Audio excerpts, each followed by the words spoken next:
Ce qui est intéressant dans la culpabilité, je parle bien de la culpabilité inconsciente, donc celle qui se constitue à l'origine en intégrant les règles, les interdits que les parents, la société, la culture va inculquer à l'enfant et qui vont ensuite être intériorisés pour pouvoir tout simplement composer avec la réalité, les exigences du réel. Alors les exigences du réel, ça peut être des horaires de travail, accepter que l'autre est différent, a des besoins et des désirs différents, et on va composer avec cela. Donc on voit bien que le surmoi, ce n'est ni un bien ni un mal en soi, mais ça a vraiment une utilité pour pouvoir interagir avec les autres de manière saine. C'est-à-dire pouvoir accepter la différence et pour pouvoir être en relation avec l'autre. Sinon, ce n'est plus une relation. Nous sommes dans des luttes de pouvoir, de domination. Et ça pose un véritable problème, en tout cas pour l'un des deux. Ce qui est intéressant, c'est que le surmoi, donc la culpabilité constitutive inconsciente, ne fait pas la distinction entre un acte réel et le fantasme. Et ça, c'est vraiment intéressant à comprendre aussi. Imaginez que vous êtes furieux sur quelqu'un et vous pensez furtivement, que ce soit d'ailleurs de manière consciente ou inconsciente, « Oh, celui-là, s'il pouvait avoir un accident en voiture, je serais contente, quoi. » Un truc très très violent. L'inconscient, le surmoi, cette entité de culpabilité inconsciente, qui, je le rappelle, est utile dans certains cas évidemment, ne fait pas la distinction entre le fait que vous l'ayez fantasmé et le fait que vous l'ayez fait. C'est-à-dire qu'il ne fait pas la distinction entre le fantasme et l'acte. Pour lui, c'est comme si vous l'aviez poussé sous une voiture pour qu'il fasse un accident. Qu'est-ce qui se passe alors quand le surmoi détecte qu'il y a quelque chose que vous ressentez, que vous fantasmez ou que vous faites et qui est interdit? Alors cette instance-là du surmoi vient nous insuffler, inconsciemment bien sûr, que la conséquence d'avoir fantasmé l'accident de quelqu'un ou d'avoir ressenti par exemple de la tristesse pour un homme qui était petit garçon avant, ça va être dramatique parce qu'il va être pas accepté, rejeté par la famille, rejeté par l'autre.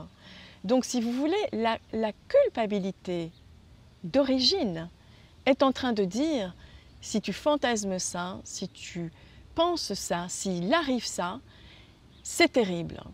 Et donc pour ne pas avoir affaire à cette culpabilité-là, constitutive, eh bien il va se développer des symptômes qui vont avoir un rôle, si vous voulez, de béquille pour tranquilliser la culpabilité originelle, pour tranquilliser le surmoi.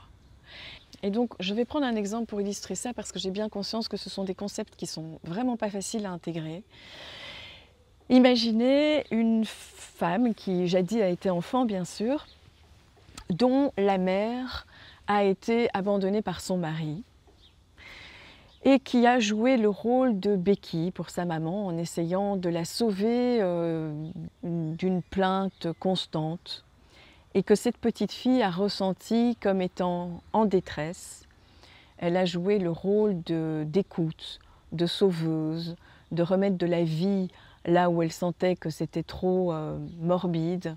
Sa mère ne s'est toujours pas remise de cette séparation, sa mère est toujours malheureuse, se plaint encore et encore. Cette petite fille est devenue adulte, elle a 30 ans, et elle rencontre quelqu'un. C'est quelqu'un de très bien, et ils décident de se marier.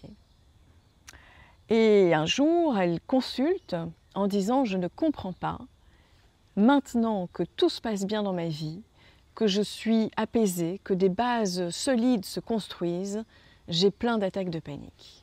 Et je ne comprends pas, je n'arrive à lier ça à rien, je suis angoissée. » Alors, je fais une parenthèse pour dire que chaque histoire est singulière. Si vous vous y retrouvez, ça ne veut pas dire que l'interprétation sera pertinente pour vous. Chaque histoire est singulière parce que notre inconscient est unique et singulier. D'accord ? Donc, dans cet exemple-là, il se peut que ces attaques de panique, cette anxiété permanente, soient un symptôme qui viendrait apaiser l'instance de culpabilité qui s'est construite dans l'enfance, je le rappelle, par toutes ces règles explicites et implicites données, transférées par les parents, la culture, l'école, etc. Et peut-être que dans ces règles implicites, elle ait reçu le dictat « tu ne peux pas être heureuse tant que ta mère ne l'est pas ». Ou bien, ça peut être aussi des discours qu'elle a reçus en disant tu sais, les hommes finissent toujours par t'abandonner, par exemple. Et lors de sa vie de couple, là où tout est bien installé, elle va devoir accepter d'être heureuse. Elle va devoir accepter que sa vie est plus calme. Et ça ne concorde pas du tout avec cette culpabilité inconsciente construite dans l'enfance qui dit « tu ne peux pas être heureuse ». Non seulement parce que avec les hommes, ça ne peut jamais se passer bien, donc ils vont tous t'abandonner comme ta mère, et en plus de ça, comment peux-tu te permettre d'être pleinement heureuse alors que ta maman qui a tout fait pour toi, qui s'est sacrifiée pour toi, ne l'est pas? Alors vous voyez que l'attaque de panique, le symptôme, n'est pas le problème en soi.